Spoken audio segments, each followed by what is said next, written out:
तो जैसा आप सभी जानते हैं कि गुड़ हो या चीनी, ये गन्ने के रस से बनने वाले प्रोडक्ट हैं।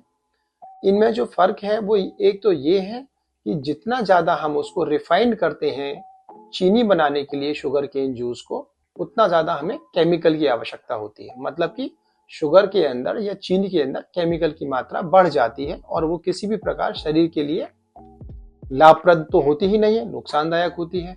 और इस प्रक्रिया के दौरान गन्ने के रस की जितनी भी विशेषताएं हैं, जितने भी उसके अंदर मिनरल्स हैं, आयरन है या थोड़ा सा जो पार्ट फाइबर का भी होता है, वो सारी चीजें एक्सट्रैक्ट कर ली जाती हैं और शुगर के अंदर या चीनी के अंदर वो हमें नहीं मिलता है। इस तरह से शुगर से जितनी भी हमें कैलोरीज मिलती हैं वो एम्प्टी कैलोरीज होती हैं। एम्प्टी कैलोरीज का मतलब शायद आप जानते होंगे, इसका मतलब होता है कि हमें कैलोरीज तो मिल रही है, फैट तो हमें मिल रहा है, लेकिन किसी भी प्रकार का न्यूट्रिएंट्स हमें नहीं मिल रहा है। तो शुगर या चीनी से मिलने वाली जो कैलोरीज होती हैं वो एम्प्टी कैलोरीज होती हैं।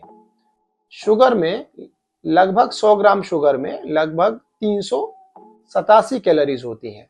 अब अगर हम जैगरी की बात करते हैं तो 100 ग्राम जैगरी में लगभग 384 कैलोरीज होती हैं, यानी कि चीनी से 4 या 5 कैलोरीज प्रति 100 ग्राम कम होती हैं।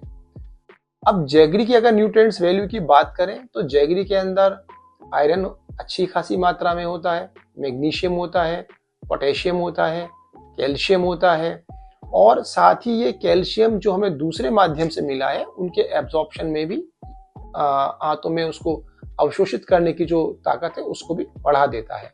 साथ ही इसमें कुछ विटामिन बी, सी, डी भी होते हैं।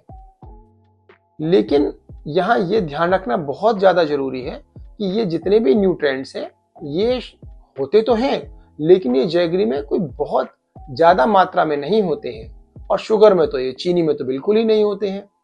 तो जहाँ हमें मीठे की बहुत ज़्यादा ज़रूरत है, करना ही है इस्तेमाल, वहाँ हम जैगरी लें शुगर की जगह पे तो बेहतर होगा। मतलब चीनी को रिप्लेस करें गुड़ से।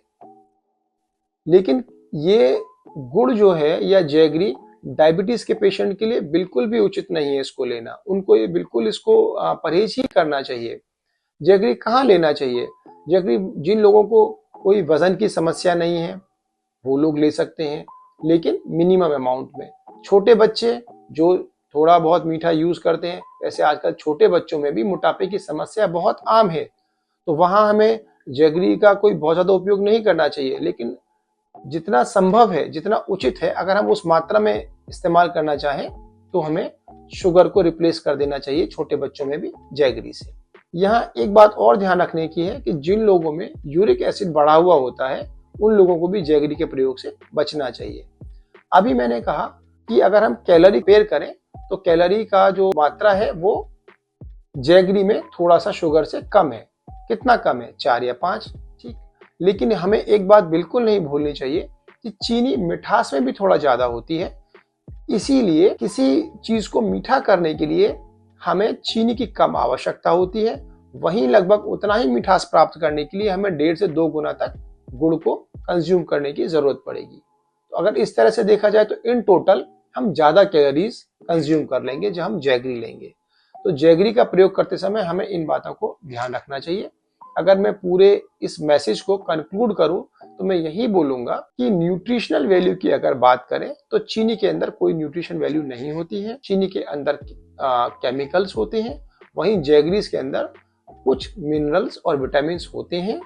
जैगरी के अंदर केमिकल्स नहीं होते हैं, इसलिए जैगरी का प्रयोग चीनी के मुकाबले बेहतर है। लेकिन जैगरी का प्रयोग करते समय हमें ये बिल्कुल नहीं भूलना चाहिए कि इसके अंदर भी कैलोरी की मात्रा अच्छी खासी होती है। 100 ग्राम जैगरी में लगभग 384 कैलोरीज होती हैं। तो इसका प्रयोग हमें सोच समझ के करना चाहिए। जहां हमें नितांत आवश्यक है कि हमें मीठा चाहिए ही चाहिए या छोटे बच्चों में, वहां चीनी को जैगरी से रिप्लेस करना बेहतर ऑप्शन है। हमें सिर्फ उसका प्रयोग मीठे के हिसाब से ही करना चाहिए। न्यूट्रिशनल वैल्यू के लिए कि अगर मुझे बहुत ज्यादा आयरन चाहिए या विटामिन चाहिए तो मैं ज्यादा जैगरी खाऊं, ये उचित नहीं है। जैगरी यूरिक एसिड के पेशेंट्स को, जिनमें यूरिक एसिड बढ़ा होता है, उनको नहीं यूज करना चाहिए। वैसे जैगरी जो नेचर में एल्कलाइन होता है तो थोड़ा एसिडिटी भी कम करता है, तो जैगरी के कुछ फायदे हैं, वहीं चीनी का कोई भी फायदा नहीं है। अगर हम इन दोनों ही चीजों को रिप्लेस करना चाहें तो क्या हम शुगर फ्री ऑप्शंस यूज कर सकते हैं। मार्केट में कई प्रकार के शुगर फ्री उपलब्ध हैं, एस्पर्टेम जैसे। तो मैं उसके बारे में कहना चाहता हूं कि इनमें अलग अलग प्रकार की स्टडीज हुई हैं और बहुत सारी स्टडीज में शुगर फ्री को सेफ नहीं पाया गया है। कुछ स्टडीज के हिसाब से it is not good for liver, कुछ स्टडीज के हिसाब से ये डिसबैक्टीरियोसिस कॉज करते हैं। डिसबैक्टीरियोसिस का मतलब होता है कि जो हमारे गट में, हमारी बड़ी आंत के अंदर जो हमारे हेल्पफुल बैक्टीरिया होते हैं, ये उनके लिए अच्छे नहीं होते हैं और इनके लंबे यूज के बाद हमारी आंतों के अच्छे या हेल्पफुल जो हमारे बैक्टीरिया होते हैं उनको नुकसान पहुंचता है। अगर हमें शुगर फ्री यूज ही करना है तो एक शुगर फ्री होता है जिसे हम स्टीविया कहते हैं। ये एक प्लांट बेस्ड या प्लांट का एक्सट्रैक्ट है और कंपैरेटिवली दूसरे जो शुगर फ्री सब्स्टिट्यूट्स हमारे पास हैं उनके मुकाबले स्टीविया बेहतर होता है। आई होप आप इस वीडियो से कुछ सीखेंगे।